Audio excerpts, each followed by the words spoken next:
Hello everyone, let us continue with our chapter acids, bases and salts. पिछली video में हमने पढ़ा था सिग्निफिकेंस ऑफ पीएच। पीएच क्या होता है, पीएच का सिग्निफिकेंस क्या होता है सॉइल के लिए, हमारे डाइजेस्टिव सिस्टम के लिए, टूथ डीके में क्या पीएच चेंज से क्या होता है, ये इस तरह की कुछ बातें हमने पिछली वीडियो में पढ़ी। अब हम पढ़ेंगे कि क्लासिफिकेशन क्या है सॉल्ट्स की। दो चीजों के ऊपर बेस्ड क्लासिफिकेशन पढ़ेंगे। पहली क्लासिफिकेशन पढ़ेंगे which is based on pH value. इसमें तीन टाइप के सॉल्ट्स होते हैं, न्यूट्रल सॉल्ट्स, एसिडिक सॉल्ट्स और बेसिक सॉल्ट्स।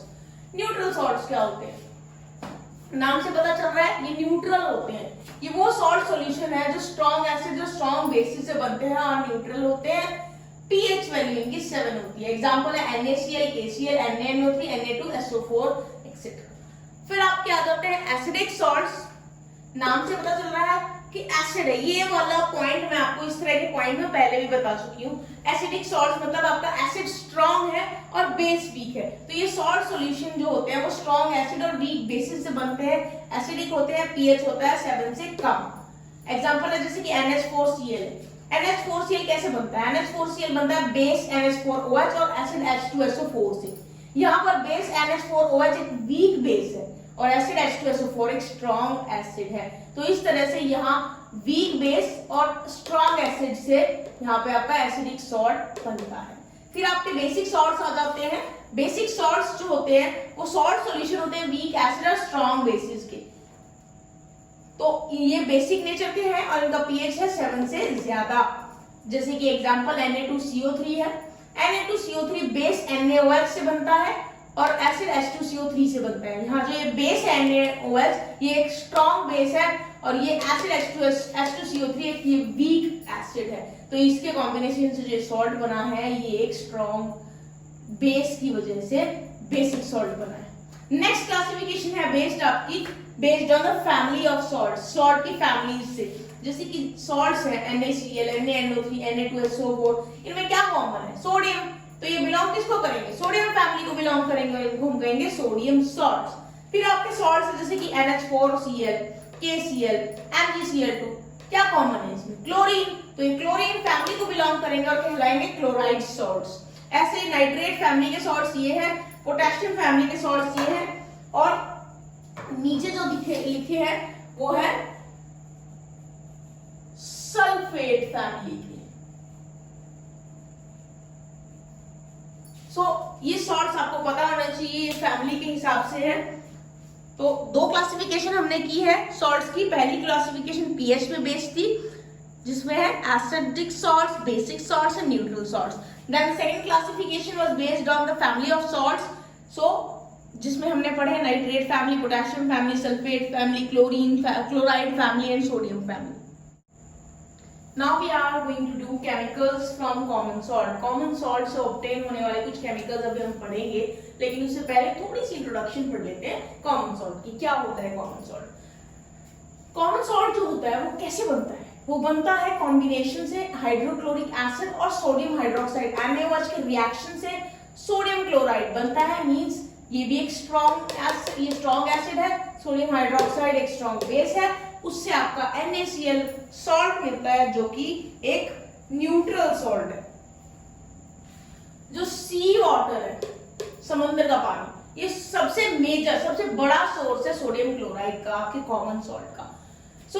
उसके अलावा हमारे वर्ल्ड में कई पार्ट्स में डिपॉजिट्स मिलते हैं सॉल्ट्स के, जिसको हम रॉक सॉल्ट बोलते हैं, जो बहुत सारी जगहों पे मिलते हैं। ये रॉक सॉल्ट आपने देखा होगा ब्राउन कलर का होता है। ये ब्राउन कलर इसीलिए आ जाता है इसमें क्योंकि इम्प्योरिटीज इसमें प्रेजेंट होती है जो इसे ब्राउन कलर का कर देती है। कैसे बनता है ये रॉक सॉल्ट, वो भी मैं आपको बता देती हूँ। रॉक सॉल्ट बनता है जब सी वाटर इवेपोरेट होता है और इसमें एजेस लग जाते हैं, काफी साल लग जाते हैं, कई ज्यादा साल लग जाते हैं इवेपोरेशन से, सी वाटर की इवेपोरेशन से रॉक सॉल्ट के बनने में। ना अगर ये रॉक सॉल्ट प्योर स्टेट में होगा तो ये व्हाइट होगा, इम्प्योर स्टेट में हमें ये मिलता है जो ब्राउन कलर का होता है। ना कुछ केमिकल्स जो हमें कॉमन सॉल्ट से मिलते हैं वो है hydrochloric acid, washing soda and baking soda.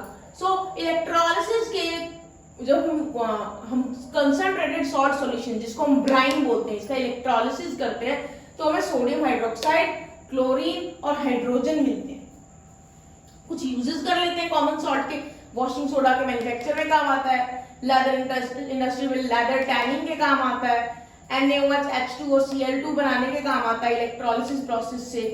Food का एसेंशियल कंपोनेंट है, हमारे खाने में डलता है और मेल्ट करने के काम आता है ये आइस को आइसी रोड्स पे। तो कई बार क्या होता है ना, जब हम पहाड़ी इलाकों में जाते हैं जहाँ पे आइस कैप्स होती है, आइस जमी होती है रोड्स पे, तो रोड की आइस हटाने के लिए ताकि ट्रैफिक जा सके वहां पे सॉल्ट स्प्रेड कर दिया जाता है ताकि वहां से आइस जो है वो मेल्ट हो सके।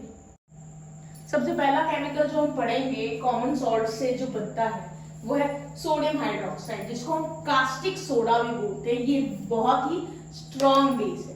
कैसे प्रिपेयर करते हैं इसको? लार्ज स्केल पर प्रिपेयर किया जाता है कंसंट्रेटेड सॉल्ट सॉल्यूशन जिसको हम ब्राइन बोलते हैं, उससे इलेक्ट्रिसिटी पास करके ये बनता है। क्या प्रोसेस होता है, क्या रिएक्शन होती है, वो ये सामने आपकी लिखी हुई है। NaCl और वाटर ये मिक्स होके एक ब्राइन बनाते हैं, that is a concentrated salt solution, और इससे बनता है NaOH, हाइड्रोजन और क्लोरीन। जैसे कि इलेक्ट्रोलिसिस है तो वहां आपका एक कैथोड होगा, एक एनोड होगा। तो कैथोड पे हाइड्रोजन गैस रिलीज होती है, कैथोड जो होता है वो नेगेटिवली चार्ज होता है, वहां पे हाइड्रोजन गैस रिलीज होती है।